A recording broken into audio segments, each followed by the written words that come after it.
Kelly gave everyone a bracelet with a special word on it. And Carol's says, rabble-rouser. And Lisa's says, trailblazer. Ooh.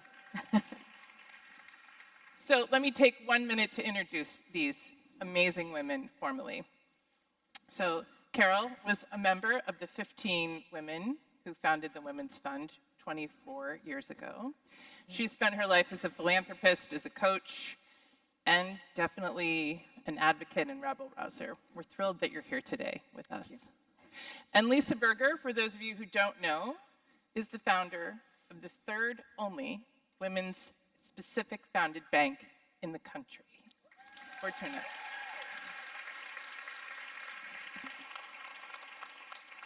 And I'll also say Happy Mother's Day to both of you who are proud mothers. And I'm only saying that too because I know Lisa's mother is somewhere here in the audience, Suki Berger. Thank you for flying in to support your daughter. She's a fierce mother of 3. Thank you, Suki. All right. Let's get started. The purpose of this conversation is really to talk about investment. Now, each of you have come here today to invest in the Women's Fund, and we are incredibly grateful for that. But these women have been investing in women. Carol through her lens of philanthropy, and Lisa through her lens of entrepreneurship. So let's go ahead and let Carol give a little bit of a start here on how did you get started in this? So my husband and I lived in Maine, where I got to serve on the board of the newly formed Maine Women's Fund, and I saw what a difference it made in the community. When we moved back to Columbus, I jumped at the chance to join 14 other women and become a founder of the Women's Fund of Central Ohio. We wanted to raise awareness of issues facing women in the community. We wanted also for all of our actions to be research-based. So early on, we decided to commission a report on the status of women and girls in Central Ohio. And we called that report Count on Her, because if you don't count her, she doesn't count. One of the findings of this report was that over 60% of the people below the poverty line were women and their children. That's an appalling number. And I decided that I wanted to make a significant investment in the Women's Fund so that they could help change that statistic. And make sure, yeah, right. How easy was that, Carol? So then I faced a personal dilemma. I was very fortunate to grow up in a family where giving was a strong value. But the message I also got growing up was, we give, but we give quietly. I respect that value and that message, but I realized that if I really wanted to draw attention to the importance of investing in women, that I need to take a personal stand and put my name on this gift, which meant I was breaking a lot of family taboos, and I was really stepping out of my comfort zone. I was inspired by a well-known quotation by Marianne Williamson, which in essence says, "Playing small does not serve you." We all have our gifts, and we need to use them. We need to shine our light, not to outshine others, but so that others can shine their light. So that became my new mantra. Shine our light, shine my light, so that others can shine theirs. Carol, thank you.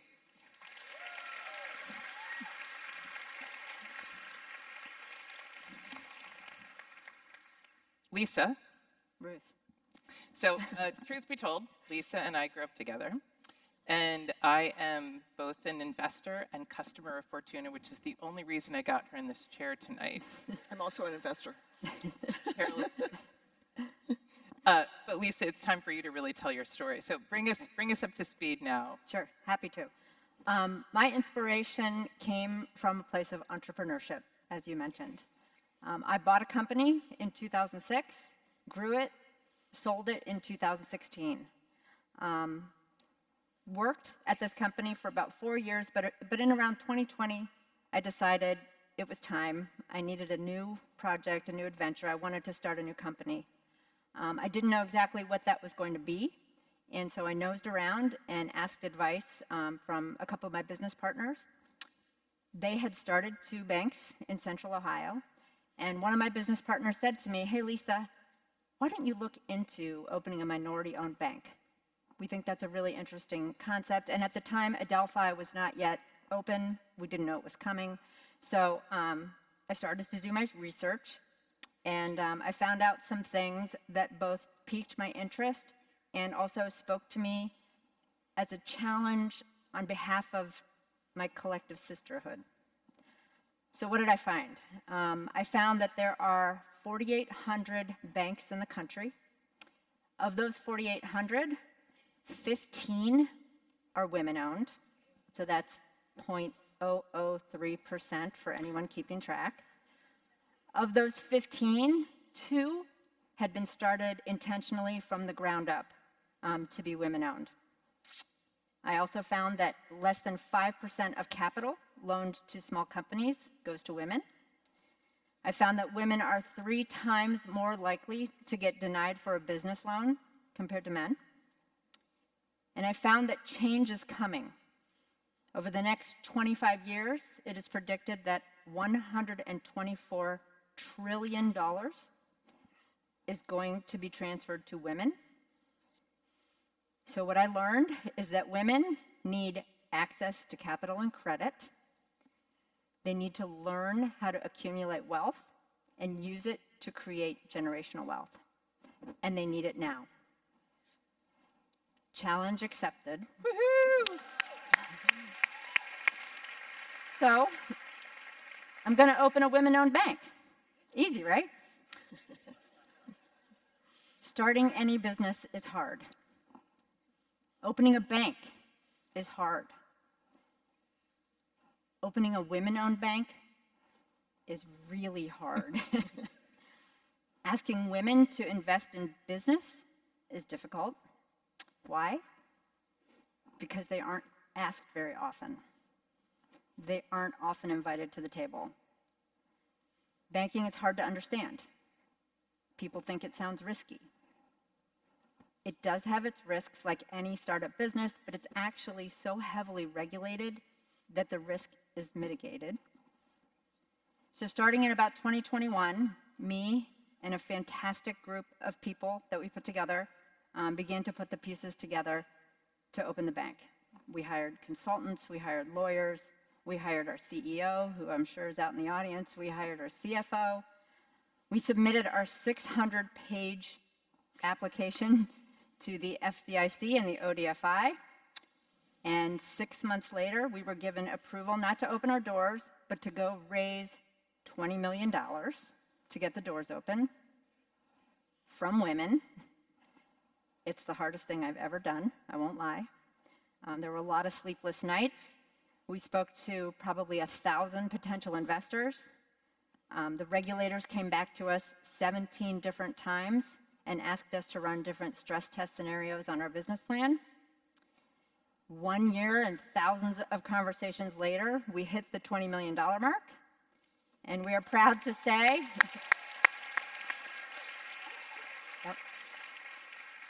we have over 350 individual investors made up of over 70% women. Yep. So we were approved in the fall of 2024 to open our doors and celebrated our grand opening 4 months ago in January. I encourage everyone sitting in the audience to come by the bank, open an account.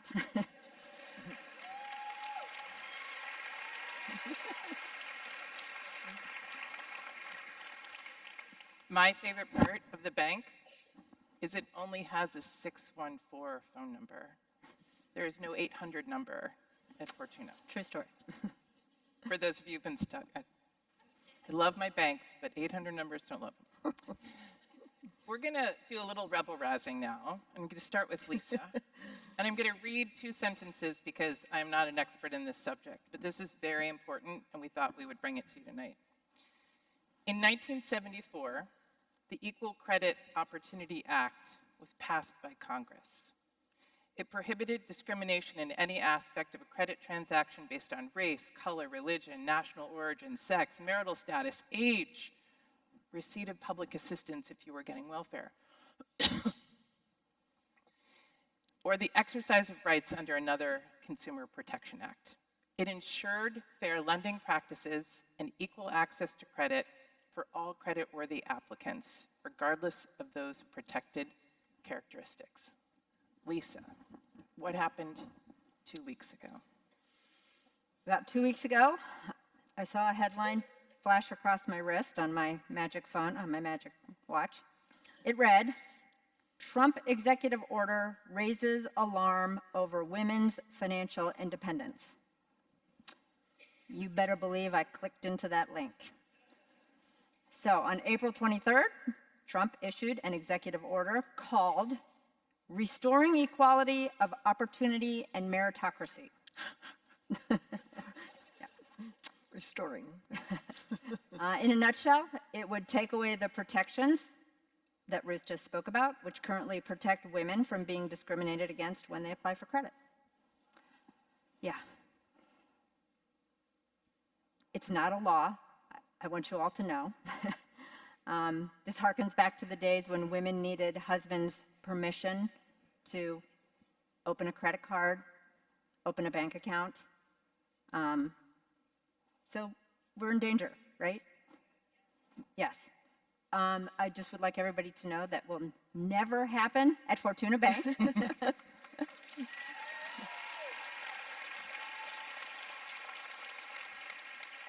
But that's why the existence of our bank is more important today even than it was just 4 months ago.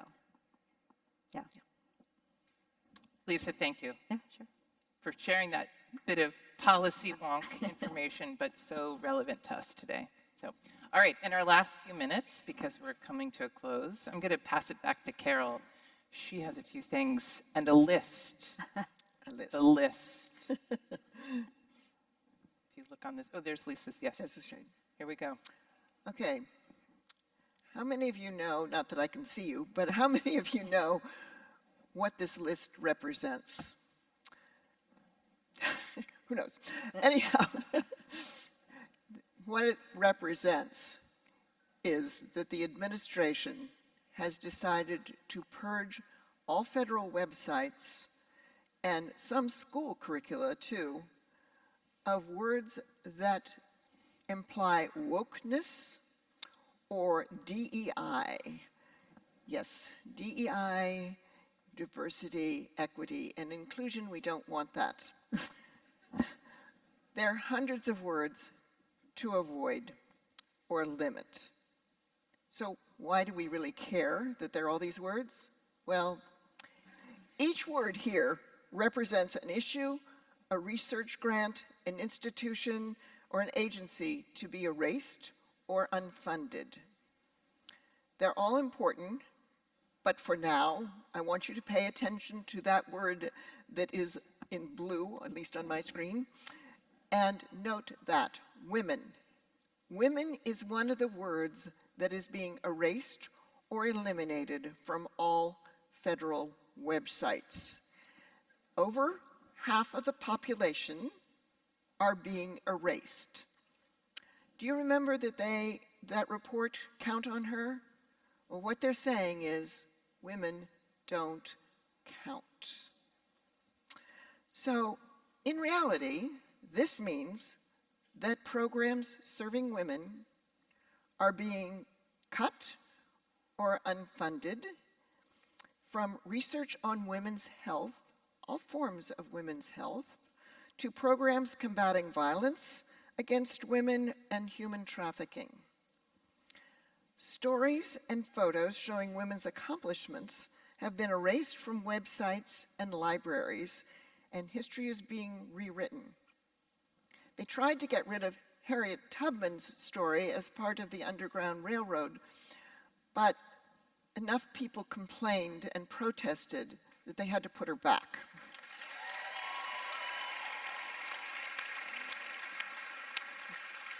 Apparently, they think only the accomplishments of straight white men count. They're getting rid of things they don't want, but apparently one thing they do want is more babies. Now I ask you, how are they going to do that without women? I don't think AI is going to do the trick. They've come up, though, with a brilliant idea. They're going to create a Medal of Motherhood for people who've had 6 or more babies. Does that come with childcare? Does it come with education? Does it come with food? Does it come with housing? Does it come even with healthcare?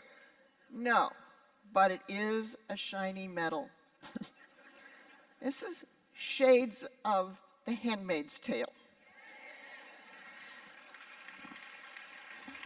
So, what are we going to do about this? First of all, we have to remember that we are not as powerless as they would like us to think.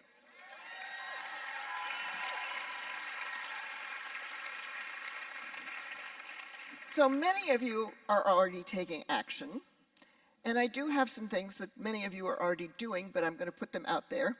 We can protest, not violently, of course, no matter how much you feel like it. But if you can, go to some of the public rallies. For instance, they've had a couple at the State House, and I know there are some coming up. First of all, numbers count.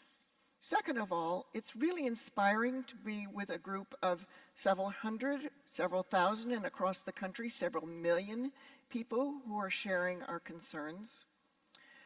We can also call or email our representatives and let them know what we want them to pay attention to. Again, numbers count. We can support women's rights to control their own bodies. Yeah. We can use the power of the purse. We can support women-owned businesses. We can support women-owned banks. Bank. We can support businesses that maintain DEI policies and tell them why we support them. We can amplify women's voices, become an echo chamber for voices which should get attention but often don't. Make sure that women's accomplishments, both historical and current, are not erased. Give our daughters and our granddaughters role models. Shine a light on the truth of what is happening so many people do not know. And most of all, we can come together in community, as we are doing here tonight. These are serious issues, but we don't have to be serious all the time. We can laugh together, we can dance together, we can rabble-rouse together. Think about the actions you can take to shine your light. And now, I'm going to ask you to take out your cell phones, stand up if you can, and turn on your lights.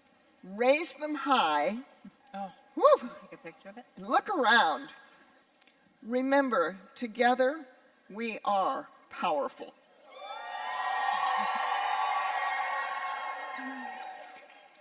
Please help me thank these two amazing trailblazers and rebel rousers. Thank you.